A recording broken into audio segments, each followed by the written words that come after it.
साथीहरू आज चाहिँ म तपाईहरुलाई काठमाडौँदेखि हेटौँडा जाने बाटोको दृश्यहरू चाहिँ जस्ताको तस्तै भिडियो मार्फत चाहिँ देखाउन खोजेको छु। पुरा भिडियो हेरेर साथ दिनु होला। यही बाटोमा चाहिँ अस्ति भर्खरै मात्रै चाहिँ टाटा सुमो खसेर दुर्घटना भएको थियो। अनि मैले जुन अहिले भिडियो तपाईहरुलाई देखाइरहेको छु त्यो भन्दा अलिकति तल चाहिँ टाटा सुमो चाहिँ दुर्घटना परेको थियो, जसमा चाहिँ 6 जनाको मृत्यु भइसकेको छ। माथिल्लो रोडबाट माथिल्लो सडकबाट चाहिँ तल्लो सडकमा खसेको थियो टाटा सुमो चाहिँ। यो विषयमा तपाईहरुले न्युजहरु पनि हेर्नु भएको होला। बाटो चाहिँ एकदमै साँघुरो छ, तर तपाईहरुले वरिपरिको दृश्यहरु हेर्नु होला, एकदमै रमाइलो छ। अनि हेर्नुहोस् त टर्निङ पोइन्टमा एकदमै गाह्रो छ। टर्निङमा चाहिँ डबल गाडी चाहिँ एकदमै हिँड्नलाई चाहिँ अलिक गाह्रो रहेछ, नत्र भने सबै ठिक छ।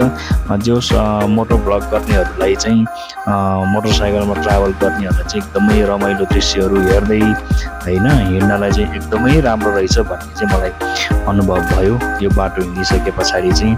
तपाईहरु पनि यो बाटो हिँड्न भएको छ कि छैन? यदि हिँड्न भएको छैन भने यहाँको बाटोको दृश्यहरू हेर्नु होला है त। अनि हामी यो बाटो जाँदै थियौँ, त्यस पछाडि वरिपरिको रमाइलो दृश्यहरू देखेर एकदमै सन्तुष्ट हुन सक्यौँ, एकदमै रमाइलो लाग्यो। त्यस पछाडि यो घुम्तीहरूमा चाहिँ तपाईहरुले देख्न सक्नुहुन्छ एकदमै साँघुरो छ, घुम्तीहरू निकै साँघुरो छ हैन। अनि गाडीहरू ओभरटेक गर्नलाई पनि निकै गाह्रो नै रहेछ।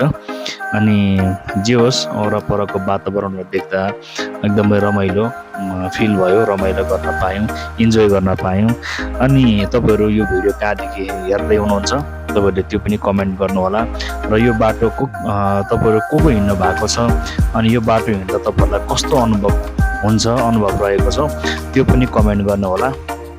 साथै अनि यो भिडियो चाहिँ मैले खास विशेष गरी टिकटकमा भन्दा पनि युट्युबको लागि बनाइएको हो, युट्युब च्यानलको लागि चाहिँ बनाइएको हो।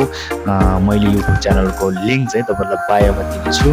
त्यसपछि हामी जाने क्रममा माथि टपमा चाहिँ ठ्याक्कै चाहिँ नि देउराली भन्ज्याङ आइपुग्यो। त्यसपछि देउरालीमा चाहिँ हामी खाना खाने कि भन्ने प्लानिङ थियो, तर त्यहाँ खाना खाने योजना रद्द भयो, क्यान्सल भयो। त्यस पछाडि हामी चाहिँ देउरालीको रमाइलो दृश्यलाई चाहिँ मैले स्लो मोसनमा देखाएको छु। अनि त्यस पछाडि यसरी हेर्न सक्नुहुन्छ यो देउरालीमा तपाईहरु कोले बसेर अनि इन्जोय गर्न भएको छ हैन। खानाहरू प्राय सबैले यहीँ खानुहुन्छ होला। त्यस पछाडि हामी देउरालीको रमाइलो दृश्य हेर्दै हामी ओह्रालोतिर लाग्यौँ हैन। अनि कोलेखानीको ड्याम पनि अगाडि छ हैन। त्यहाँको चाहिँ दृश्य हामीले यो भिडियोमा देखाउन सकेको छैनौँ, हल्का चाहिँ देखिएको छ तर पुरा क्लियर देखिएको छैन। हेर्नुहोस् त, अनि यति राम्रो दृश्यहरू देखिएको छ। आजलाई चाहिँ साथीहरू मेरो यो भिडियो क्लिप यति नै रहन्छ। फेरि अर्को भिडियोमा आउनेछु। तपाईहरु सबैजनाले हेरेर साथ दिनुभएकोमा धन्यवाद।